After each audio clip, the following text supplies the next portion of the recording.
எல்லா புகழும் இறைவனுக்கே. Hello friends, welcome to Kilakarai kitchen. இன்றைக்கி நம்ம சேனலில் எங்கள் ஊர் பாரம்பரிய சாப்பாடு மௌலீது சோறு எப்படி செய்யலான்னு பார்க்கலாமா? அது என்ன மௌலீது சோறு அப்படின்னு நீங்கள் நினைக்கலாம். அதாவது ரபியுல் அவல் மாதத்தை எங்கள் ஊரில் மௌலீது மாதம் இல்லைனா ரசூல்லா மாதம் அப்படின்னு சொல்லுவாங்க. பிறை 12ஓட மௌலீது முடிஞ்சிடும். அன்னைக்கு பள்ளிவாசல், தைக்கா, அப்புறம் வீடுகளில் நெய்ச்சோறு ஆக்கி கொடுப்பாங்க. அதை தான் மௌலீது சோறுன்னு சொல்லுவாங்க. பள்ளிவாசலில் இதை ஆக்கி நாசா போடுவாங்க. வீடுகளில் சமைக்கிறவங்க எல்லாருக்கும் கொடுத்து விடுவாங்க. ஸோ இந்த சோறு எப்படி செய்யலாம் தான் பார்க்க போகிறோம். அதுக்கு முன்னாடி இப்போ தான் நம்ம சேனலை ஃபஸ்ட் டைம் பார்க்குறீங்கன்னா மறக்காமல் சப்ஸ்கிரைப் பண்ணிவிட்டு கூடவே பக்கத்தில் இருக்க பெல் ஐக்கானையும் கிளிக் பண்ணிக்கோங்க. இப்போ வாங்க வீடியோக்குள்ளே போகலாம். நெய்ச்சோறு இந்த மாதிரி பெரிய சட்டியில் தான் செய்வாங்க.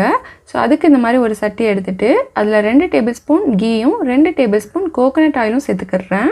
இந்த நெய்ச்சோறு எங்கள் ஊரில் எப்படி செய்வாங்களோ அந்த மாதிரி தான் சொல்லி காமிக்கிறேன். இது ஒவ்வொரு ஊருக்கு தகுந்த மாதிரி மாறுபடும். பள்ளிவாசலெல்லாம் பெரிய பெரிய சட்டி வச்சு சமைப்பாங்க.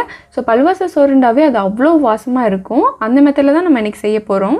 இப்போது எண்ணெயும் நெய்யும் நல்லா சூடானதுக்கப்புறம் இதில் 4 பட்டை, 6 கிராம்பு, 6 ஏலக்காய், அப்புறம் 3 கொத்து கருவேப்பிலை, 2 ரம்பலையை கட் பண்ணி சேர்த்துக்கிறேன்.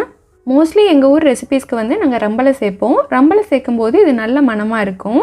இந்த ஸ்பைசஸ் எல்லாமே நல்லா பொரிஞ்சதுக்கப்புறம் இதில் 2-3 கட் பண்ணி வச்சுருக்கிற 75 கிராம் சின்ன வெங்காயத்தை சேர்த்துக்கிறேன்.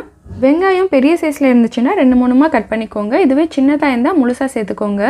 சின்ன வெங்காயம் சேர்த்தா தான் நல்லா டேஸ்ட்டாக இருக்கும். வெங்காயம் ரொம்ப பொரிஞ்சிடக்கூடாது. இது கண்ணாடி பதம் வந்ததுக்கப்புறம் இதில் 2 டீஸ்பூன் இஞ்சி பூண்டு பேஸ்ட் சேர்த்துக்கிறேன். இப்போது இஞ்சி பூண்டு பேஸ்ட்டோட ராஸ்மெல் போகிற வரைக்கும் இதை நல்லா வதக்கி விட்டுக்கிறேன். இஞ்சி பூண்டு பேஸ்ட்டை சேர்த்ததுக்கப்புறம் கீழே அடிப்பிடிக்கும். தீயை லோ ஃப்ளேமில் வச்சுக்கோங்க. இப்போது இதோட ராஸ்மெல் நல்லா போயிடுச்சு. அடுத்து இதில் 50 ml தயிர் சேர்த்துக்கிறேன். ரபியுல் அவல் மாதத்தில் ஒவ்வொரு நாளும் மௌலீது ஓதுவாங்க. சின்ன பிள்ளைங்கலேருந்து பெரிய ஆட்கள் வரைக்கும் ஓதுவாங்க. ஸோ அவங்களுக்கு நார்சாவா, பிஸ்கெட்டு, முறுக்கு, பூரி, பொரிகடலை இந்த மாதிரி ஏதாவது ஒரு ஸ்நாக்ஸ் கொடுப்பாங்க. அது கூட டீயும் சேர்த்து கொடுப்பாங்க. நான் சின்ன வயசாக இருக்கும்போது இந்த மாதிரி பார்த்துருக்கேன். மோஸ்ட்லி எல்லா சுன்னத் ஜமாத்லேயும் இந்த மாதிரி பண்ணுவாங்க. வீடுகளில் பண்ணுறது ரொம்பவே கம்மியாயிடுச்சு.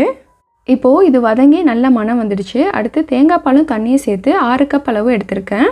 இன்றைக்கி நான் 2 கப் அரிசி குக் பண்ண போகிறேன். ஸோ 2 கப் அரிசிக்கு 6 கப் தண்ணி எடுத்திருக்கேன். நாங்கள் சமைக்கிற அரிசிக்கு இந்த அளவு சரியாக இருக்கும். ஸோ ஒவ்வொரு அரிசிக்கு ஏற்ற மாதிரியும் அளவுகள் மாறும். நம்ம அதிகமாக தண்ணி சேர்த்துட்டு இருந்தால் அது குழஞ்சிரும். ஸோ அதனால் உங்கள் அரிசிக்கு ஏற்ற மாதிரி பார்த்து சேர்த்துக்கோங்க. இப்போது இதுக்கு தேவையான அளவு உப்பு சேர்த்துக்கிறேன். இதில் நம்ம தேங்காய் பால் சேர்த்துருக்கிறதுனால இது கொதி வரும்போது திரண்டு வரும். அதனால் நல்லா கலந்து விட்டுக்கோங்க. இது கொதிக்க ஆரம்பிக்கும்ல, அப்போ அரிசியை சேர்த்துக்கலாம். அரிசியை ஒரு அரை மணி நேரம் ஊற வச்சுருக்கேன். ஸோ இந்த மாதிரி ஊற வச்சு சமைக்கும்போது நல்லா உங்களுக்கு உதிரியாக கிடைக்கும்.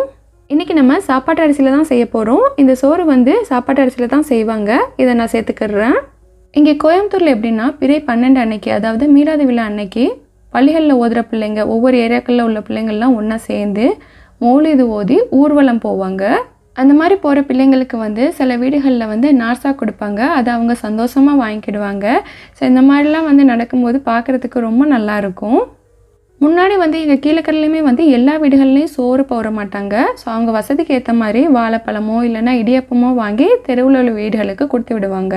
அதெல்லாம் ஒரு காலம்தான். அதெல்லாம் நினைக்கும் போது ரொம்ப சந்தோஷமாக தான் இருக்கும். பட் அப்போ நம்ம தெரியாமல் செஞ்சோம். இப்போ தெரிஞ்சதுக்கப்புறம் மாறியாச்சு. மௌலீது சோறுனாலே அப்படி ஒரு வாசமாக இருக்கும். அதுக்கு சைட் டிஷ்ஷே தேவைப்படாது. ஸோ அது கூட சின்ன வெங்காயத்தையோ இல்லைன்னா பூண்டு ஊறுகாயோ வச்சு சாப்பிட்டாலே போதும், அட்டகாசமாக இருக்கும். இப்போ தண்ணி எல்லாமே உள்ளே போயிடுச்சு. ஸோ மூடி போட்டு தீயை லோ ஃப்ளேமில் வச்சுட்டு ஒரு 10 நிமிஷம் கழித்து ஸ்டவ் ஆஃப் பண்ணிடுறேன். அட அட அட, என்ன மனம்! நம்ம சின்ன வயசில் எப்படி சாப்பிட்டோமோ அதே வாசனையோடு சூப்பராக இருந்துச்சு.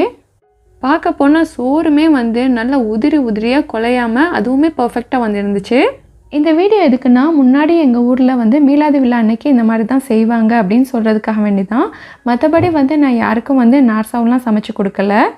பள்ளிவாசலில் பெரிய பெரிய சட்டியில் சமைப்பாங்க. இந்த சோறை பையில் போட்டு நார்சா கொடுப்பாங்க.